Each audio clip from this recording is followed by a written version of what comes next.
Welcome to the GLAM LATTE Beauty Podcast. I'm Jamie Walsh, a makeup artist and beauty creator, and I hope you'll join me while we talk about all things relevant to being over 40, including beauty, dating, wellness, and more. Welcome back to another episode. I am excited. Today we are going to be talking about lessons because your girl had a birthday recently and I turned 48, which still is crazy to say. Time flies. I feel like I just turned 40. It's nuts. But I thought what would be fun is to talk about the things I've learned in my 40s up to this point. I was thinking about this and I'm like, I learned a lot in my 40s. You think that, by the time you hit 40, you know everything. You've been through so much. You think that you've figured yourself out. But I've learned so much in my 40s. I've changed. I've evolved. I have gotten wiser and stronger. I just thought I would share some of the bullet points. So I picked one thing per year. I picked 8 things total. I figured one thing for each year, but then as I was doing it, I'm like, oh, but I'm 48 and I haven't completed this year yet. So I allotted for 2 things in 47 because I did learn quite a bit at 47. So the first thing is when I turned 40, I realized that dogs make you a happier person. And that is so crazy because up until that point, I had cats, in my early 20s. I grew up with cats when I was a kid, but then I got married and we had 2 cats and I loved them to death. But then when we got divorced, I moved into an apartment. I couldn't have pets. And ever since then, I was apartment living. So I had not gotten any more pets. And I had a dog when I was younger, but we got rid of him. And I don't really know exactly why, but he was rehomed. And I think that stuck with me. Oh, dogs are too much work and I'm, too busy and I wouldn't be able to have a dog. And, cats are easier. I had all these preconceived notions. I had a lot of friends that were, dog people, and I just thought they were weird. I'm the way that they acted with their dogs and let them lick their face. And I was just okay, it's a dog, But when I turned 40, I was I really feel like I want a dog. I had gone through a breakup. How many years was that? 6, 8? I don't know. It was a long, long time. Actually, did I get my dog when I was 40 or 41 now? I don't know. But the decision came when I was 40. So after my breakup, I met somebody else and we started dating. And that guy had a dog. And he traveled a lot for work. Spoiler alert, he is my ex and I hate him. But that's a whole nother story. He had a dog and he traveled for work. He had to leave for a month. And I was I'll take the dog, and I was this will be a good trial run for me. I'll take him. I had him for a month and I loved it. I loved him and I loved it. And he's a small dog and he slept in the bed and he was a snuggler and he was so easy. And I was I could do this. And then fast forward, that dog is Gunner. Because I now have Gunner. And it's crazy because when I met Gunner, I fell in love with him immediately. I wanted to take him right then and there. And it's not actually surprising to me that he became my dog because him and I just connected. And he loved me more than him, pretty quickly. And so I think because, he was passing Gunner off to anybody because he traveled for work and I offered Gunner a stable home. So anyway, I ended up getting my own dog before that even happened. I got Ranger and I got Ranger as a puppy and man, that dog has changed my life. I got him when he was tiny and the connection that we formed, the bond, it's like nothing else. And I mean, I don't have actual children. And I always knew I wasn't going to have actual children. It's not for me. It's not for me. Like, I just, no. I never wanted them. And like, we can have that conversation on another day. But Ranger was just, I mean, and puppy, listen, the puppy years are tough. And I couldn't wait for him to get older. So, you know, he could be normal and not the Tasmanian devil, because he was. But not a day goes by that I'm not so grateful that he's in my life. And I love him more than anything and anyone. I mean, he makes my life better. You know, he makes me a better person. He makes me happier. And I get it now. Like, I look back at all my friends who had dogs that I thought were weird, and now, like, I'm that weird person. I'm that weird person, but like, I get it. Like, if you're a dog person, you get it. If you're not a dog person, you don't get it. But when you get a dog, you'll get it. So that was a big lesson that I learned. Like, dogs are the best ever. And now, like, I don't know, because of my love for Ranger, like my love for animals is just like even deeper. And yeah, I mean, if you've been thinking about it, this is your sign. Get a dog. So, okay, when I was 41, one of the most important things, actually, I think I have this backwards. I think 40 was this and 41 was the dogs, but whatever, it doesn't really matter. One of the most important things for your happiness, if not the most important thing, is boundaries. You have to have boundaries, no matter who it is. Friends, family members, coworkers, anybody. Boundaries. And you have to know what your boundaries are. So when I was 40, and this happened when I was 40, so yeah, I did get them backwards. I had my best friend since I was 20. So we were best friends for 20 years. And then I had another best friend that had been my best friend for 8 years. Now, I know these two people from different walks of life. So they met through me. And I had this core friend group, and all of them were friends of mine that I pulled together into a group. So they all got to know each other that way. And prior to me turning 40, they asked me like, "Oh my God, it's your 40th birthday. Like, we got to do something huge. Like, that's such a big birthday." And I was like, "Oh yeah, I mean, I don't know." And then they were like, "Let's go on a trip. Let's go fly to Paris or something." And I was like, "Oh, okay." Like, you're thinking like that. So that seed was planted in my head, and I thought, okay, we'll do something big for my 40th. Fast forward to my 40th, and they like didn't. And they weren't going to. I don't remember the specifics, but basically they planned, or they were going to plan a day at a nail salon. And one of my other friends in the group was like, "No, what are you talking about? A nail salon? She's turning 40. Like, no, you can't do that. We're not going to Paris. Let's go do a wine tasting up in Santa Barbara," because I lived in California at the time. So my friend planned the whole thing. She was going to front the money and asked what's the budget for everybody. And everybody said the budget. And that was kind of in place of the nail salon. Little do I know that those two girls got their noses way out of joint, because I don't know if they thought that I was behind it, or if they just thought that my other friend was overstepping, but they got really butthurt. They started talking, like conversing together behind my back.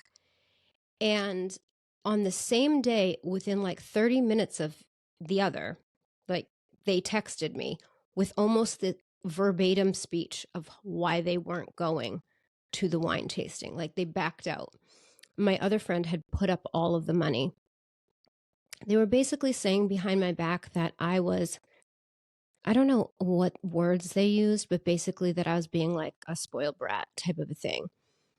And I was so incredibly hurt that these two people, my best friend of 20 years and my other best friend of 8 years, were going behind my back, that they didn't even know each other before me. Obviously, I introduced them. They went behind my back and they were talking about me behind my back. I was gutted. But you know what? That's a boundary that crossing is not okay for me. And I fired them. I kicked them the fuck out of my life because no, we don't accept that behavior. You're my best friend and this is how you treat me? Oh no. So I had to do it. At 40 years old, I kicked my two best friends out of my life. And it was painful. It was really painful. You know, when my best friend of 20 years turned 40, the two of them went away together. So there's that. So I guess the lesson is that you have to have boundaries.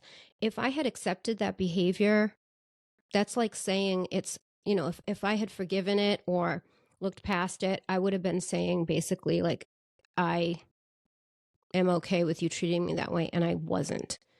So that was a very sad thing. And to this day, the best friend of 8 years, we've talked since then, and, you know, she wanted to meet back up and talk and try to rectify the situation. And then I found out the two of them went away for the other one's birthday and lied to me about it on top of that, because she wanted to get together and she said she was unavailable that weekend and she lied. And I was like, no. So anyway, I still to this day do not speak to them. The one of 8 years, she and I follow each other on Facebook, I want to say. But like, you know, she wished me a happy birthday, but we don't talk. And I still am sad about it. I think I'm more sad about her than the other one, than the 20-year friendship, because, you know, that one, she's changed quite a bit. And anyway, I'm getting off on a tangent, but the point is, boundaries are important and you can't be afraid. Like, it doesn't matter who it is. You know, I have fired family members, friends, frenemies. I've had to just kick a lot of people out of my life. And, you know, the more you, I don't wake up, I guess, the more you know yourself, the more you really dig deep and become self-aware, the more lonely you will become, because the less trash relationships you're willing to accept. Like, I'd rather be alone than have a toxic friendship, like somebody who's going behind my back and talking about me. Like, no. Like, I want love from whoever is in my life, you know? So that was a hard lesson, but, you know, it's an important one, I think. 42. Chasing men is a waste of time. We all know this, right? But if he isn't chasing you, then he is not interested in you, because men, when they are interested in you, they won't just tell you they're interested in you. They will chase you. They will bend over backwards for you. And if they're not doing that, then they're not interested enough. And it will end eventually. So even if he's giving you the bare minimum and you guys are together for like 2-3 years, it will end because he's not interested enough right from the beginning. So there's that. So if you do it, if you go down that road, you'll end up feeling like shit because you will have wasted all that time on somebody who didn't deserve it. And it is a sucky lesson to learn. And I think all of us go through it, sometimes multiple times. But I think that lesson, the last time I learned it, is the last time I'll ever have to learn it.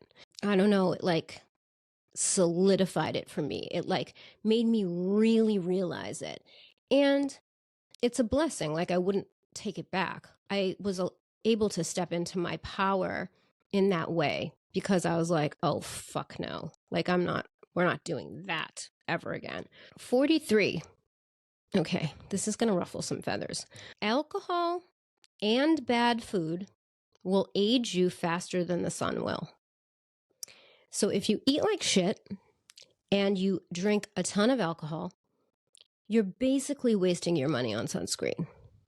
Because if you're going to spend all this money on sunscreen and take all this, care to stay out of the sun, but you're eating fried foods and throwing down, vodka tonics like it's your job, you're destroying your body worse than the sun.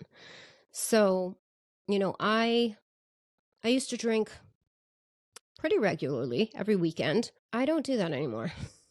And the older you get and the further into your 40s you get, you start to see changes in your skin, in your body, and you start to take it more seriously. Like, how can I preserve this for as long as I can? Because when you start to see those changes, it's jarring.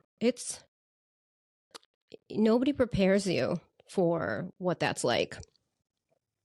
I've always been a wellness nerd. I've always been into wellness. I was a personal trainer. I've always eaten really clean. But I always drank alcohol. I love wine. I do still drink. Like I wouldn't say that I'm a non-drinker, because when I was in Italy, I drank wine, and I don't drink alone. I won't like just have a glass of wine to unwind.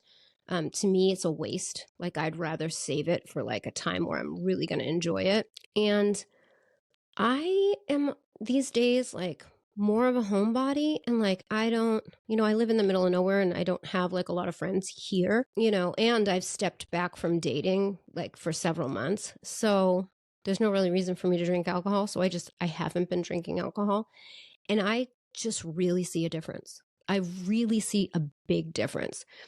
The eating like shit thing, all you have to do is go look at every person I went to high school with and see how they've aged versus how I've aged.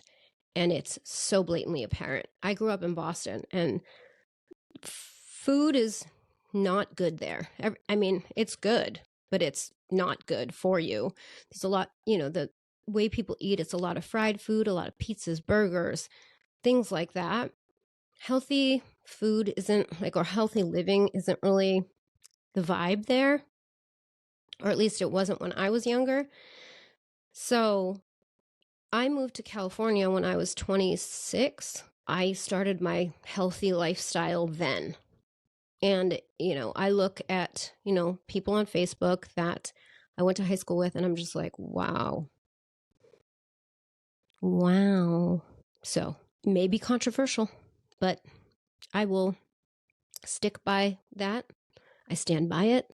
Alcohol and bad food will age you faster than the sun. When I was 44, is this 44?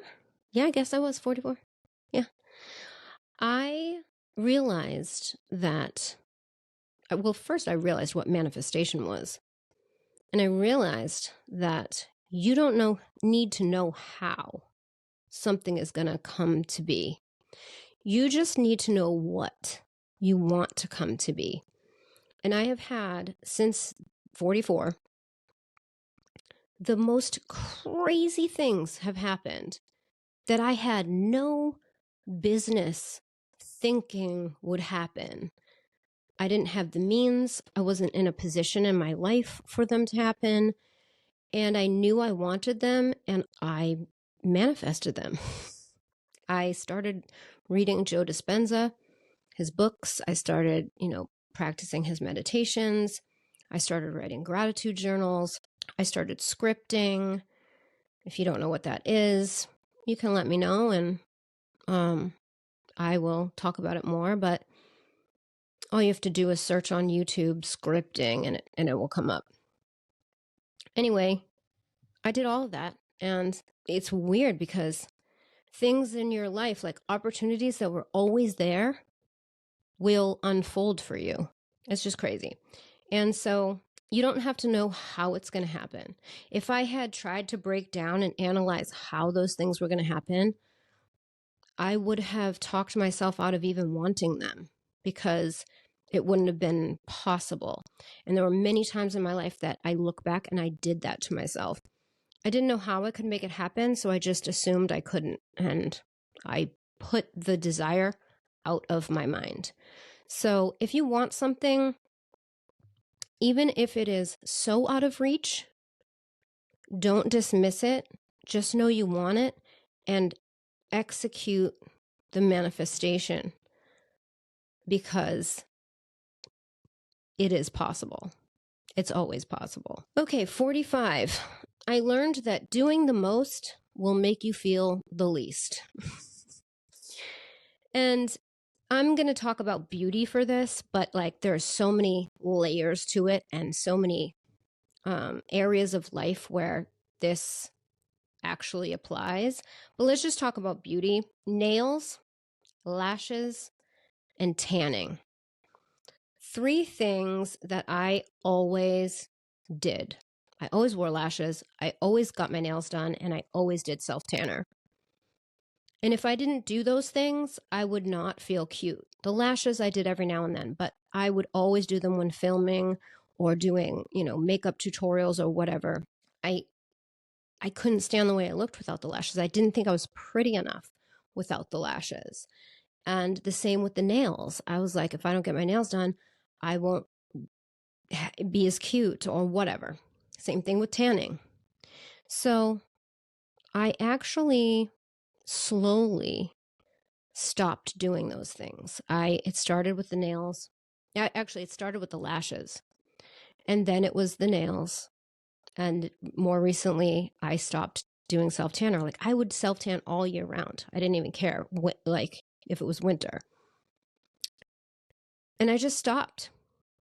And I realized, that I wasn't accepting myself when I didn't have those things. In order for me to feel valued or worth anything, like to accept myself, I had to have the lashes on. When I saw myself in the mirror without the lashes, I was like, I'm not cute. And that's like, I don't like that. Now, that's completely changed. I stopped wearing lashes and now I look at myself and I don't need them. I don't want them. I don't think that, in fact, I've had these lashes on my desk. They're the Impress falsies, no glue, just press and go, and you put them on underneath. I've had these on my desk to try for months, and I can't get myself to do it. I don't want to do it. I'm going to, because this is my job eventually, but it's been tough. It's been tough to get myself to do it. Same thing with my nails. I started painting my own nails. I always have them painted. Like, I'm not going to have bare nails, but I stopped going to the nail salon. I'll do it once in a while if it's a special occasion. Like when I went to Italy, I did get a gel manicure because I wanted it to last the 2 weeks. And I'll do it for special reasons. But other than that, I've been doing my own, and I've been doing specifically with non-toxic products.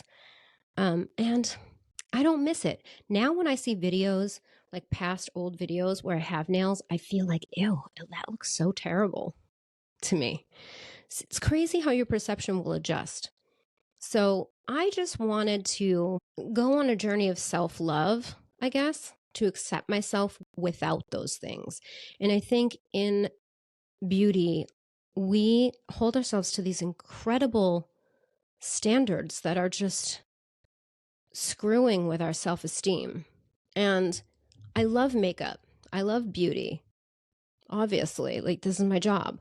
But I also think that if you don't love yourself without it, then you don't love yourself enough. So for me, that's what I wanted. I wanted to find the self-love without those things. Without the makeup, that's still part of the journey. I haven't gotten there, but doing the most will make you feel the least. 46. When I was 46, your makeup, beauty, and fashion preferences will absolutely change. what you think that you love now. And I think that, you know that, you think you know that, you think you know what you like, and you stand firm in it. I remember when we first started this podcast, I was like, if it isn't full coverage, I don't want it. Full coverage and matte. It has to be. And I remember specifically saying, give me all the cake. I cringe. Like full coverage? No. Matte? No. Give me all the cake? No. Like I'm not about that. Like you can see if you're on YouTube watching me on YouTube, this glow in my skin right now. Yeah. Give me that. That's what I want. I want glowy, radiant, healthy looking skin. My base is still my most important part of my skincare routine. If my base doesn't look good, then my makeup, I'm having a shitty makeup day. But your makeup preferences will change. I used to religiously wear a winged liner. I stopped doing that for a while. Now I'll wear a wing once in a while, like when I want to. I used to wear a lot of colorful, bold eye looks, especially in my content. I don't really do that anymore. I like it once in a while. I have to be in the mood for it. My outfits and fashion preferences have changed. I'm lazier. And I find that like I used to want to feel like I was on trend and, have make a statement with my clothes. And now I want outfits that make me feel good, but also easy and effortless. I've come to realize that I like jeans. I like jeans and I like t-shirts. And those are my staples now. And I really don't waver from that much. T-shirts and jeans. I mean, you can't go wrong. Tank tops, like some version of a t-shirt, tank tops. And if I want to dress it up, I'll throw on a blazer or whatever. But that'll probably change. So I've just come to learn that whatever I like today, I may not like next year. And those preferences will change as I age. And as I go on, things change more and more and more. So I think that is an interesting thing, an interesting lesson, because you think that oh, I'm 40 and I wear this and this. Yeah, talk to me when you're 45. Talk to me when you're 48. So, yeah. Okay, so I do have two at 47. One is most of the cures that you need for anything and everything, you can find in nature. And I learned this from a lot of podcasts. Andrew Huberman podcast is a wealth of information. If you aren't following Andrew Huberman, if you aren't listening to his teachings, you are missing out. That man is giving free Stanford degrees out on his podcast. Like he's a Stanford professor and he has all of the best in the wellness science field, spitting knowledge about the latest science in every area of wellness. I have learned so much from him. Do you know if you go outside in the morning before 9, within 3 hours of waking, and you look at the sun, like look right at it, it shouldn't even hurt your eyes when it's low in the sky like that. It needs to be low in the sky. You look right at it, and the rays that your eyes pick up, the blue and yellow rays, actually regulate not only your nervous system, but your cortisol levels. It balances your circadian rhythm, and it does so much for your health. I had really high DHEA levels for over a decade. And if you don't know, that DHEA is a hormone your endocrine system releases, and basically it's your stress response in addition to cortisol.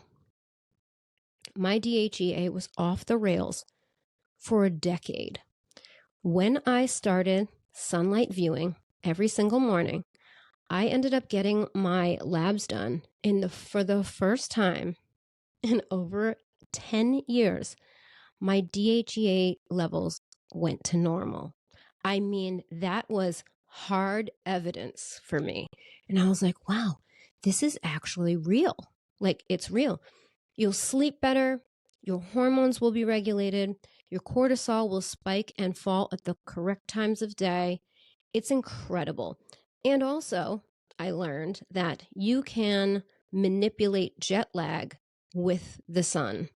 And that's a very complex process, but I used it when I went to Italy and it 100% works. And I can do an episode about it if you guys are interested in how to beat jet lag. I mean, if you should just go watch Andrew Huberman because he'll break down the actual science and explain to you exactly how to do it. That's how I learned. I think he did a whole episode on jet lag. It's amazing. And it works. I was not jet lagged when I went to Italy at all. Like at all. Not going there, not coming back. Incredible. Also, the PEMF wave. Okay. They sell this on Amazon. PEMF rings. I have had neck and back pain for most of my adult life. And I have been to physical therapy. I have tried it all and nothing worked. Things would work for a short period of time, but I'm always in pain. I tried the PEMF ring. Now they have all these different PEMF devices. And what it is it's a radio frequency and it mimics the frequency of the earth. It's crazy. It sounds woo-woo, but it's not. It's science. It's actual science. With any electricity, you have to ground it in the earth. So it kind of makes sense when you think about it. But the PEMF ring, I like it because you don't have to plug it in. It's just a little thin wire ring, and you use kinetic tape and you tape it to wherever the area you have pain, and you want that to be like in the middle of the ring. And you don't feel a thing. You feel nothing because it's radio frequency, right? So it's not vibrating. It's not like doing anything. And within, I'd say 15 to 20 minutes, you will notice the pain is gone. But not only is the pain gone, it's promoting healing because it brings blood flow to the area and it actually heals. Every time I use the PEMF ring on an area that I have had chronic pain, I will be pain-free for months. And then I'll do something and then I'll start to notice the pain. I put the PEMF ring on, gone for months and months. It's insanity. Not a TENS unit, not nothing. Nothing has ever done it the way this PEMF ring has.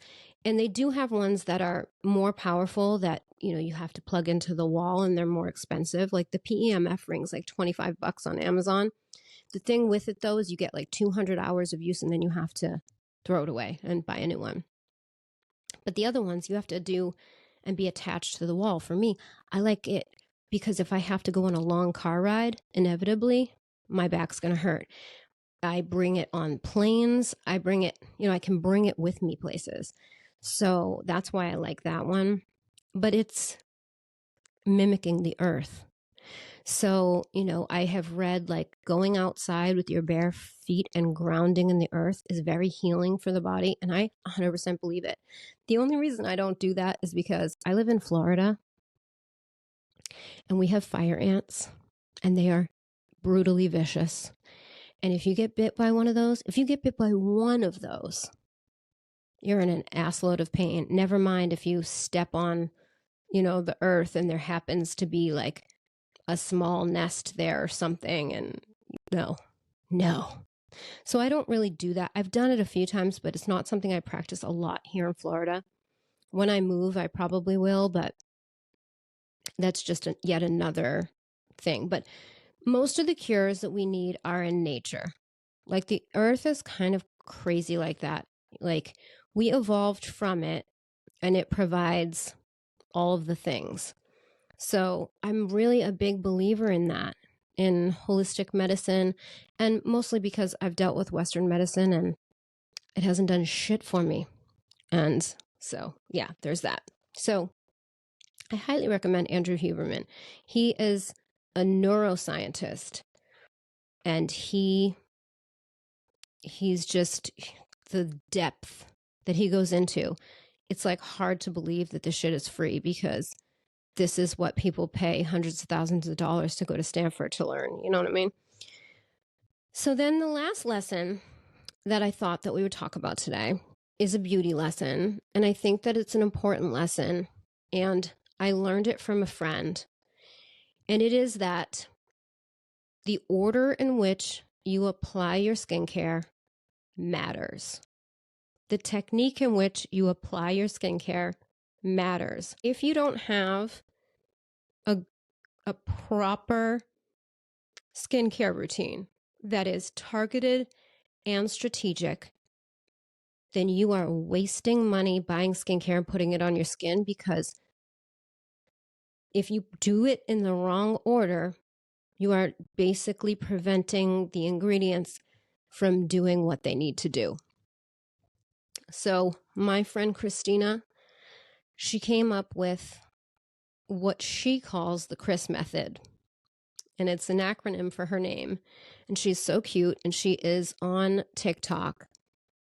And basically, you want to make sure that first you cleanse and then you remove. That's the R. And the remove means exfoliation. And the reason you want to exfoliate is because you want to remove the dead skin so that your skincare can get through and penetrate deep into the skin. Most of the advice that you'll hear out there is to exfoliate once a week, maybe twice a week. But when you get into your 40s, you really need to do it more. You need to bump up the exfoliation. Now, I had never exfoliated when I was younger. I never did. And I was like, my skin's great. I don't need to exfoliate. But when you get older, you really want to exfoliate, because you want that glow. You want all of the dead stuff off, because that's going to make your complexion look dull. And you want to glow. You know what I mean? So remove. You want to exfoliate. And you don't have to exfoliate every day. You want to work up to it. It's not something like you're going to go balls to the wall right away, because you'll irritate your skin. So you need to kind of work up to it. I started with skin cycling, and then I went up to doing it, exfoliating every other day, and then every day. And now I mostly do it every day. If I start to notice my skin not happy, I'll back off. You always want to listen to your skin when it comes to that. I'll back off, and then I'll go back to it. The next step is the I, and that's the impact. So those are your actives. Vitamin C, okay? You want a really good vitamin C. But a lot of vitamin C's are not skin pH. So if you don't wait 15 minutes before applying anything else, then the vitamin C will get neutralized. So it has to, once you put it on your skin, it has to adjust its pH to match your skin's, and it takes about 15 minutes to do that. There are some stable forms of vitamin C out there that are encapsulated and whatnot. And with those, you don't have to wait 15 minutes. But the really good, powerful vitamin C's, you need to wait 15 minutes before you apply anything else. And nobody tells you that. Like, that's not just public information. No one talks about it. So that's during the day you want to do vitamin C. At night, you would do your retinol in this step. And you could do your retinol, your tretinoin, whatever. I don't really fucks with tretinoin, but remember, I'm 48. So when I am into my 50s, I might be up leveling, So right now I use a triple retinol and a retinol, one from Murad, one from the brand Hito.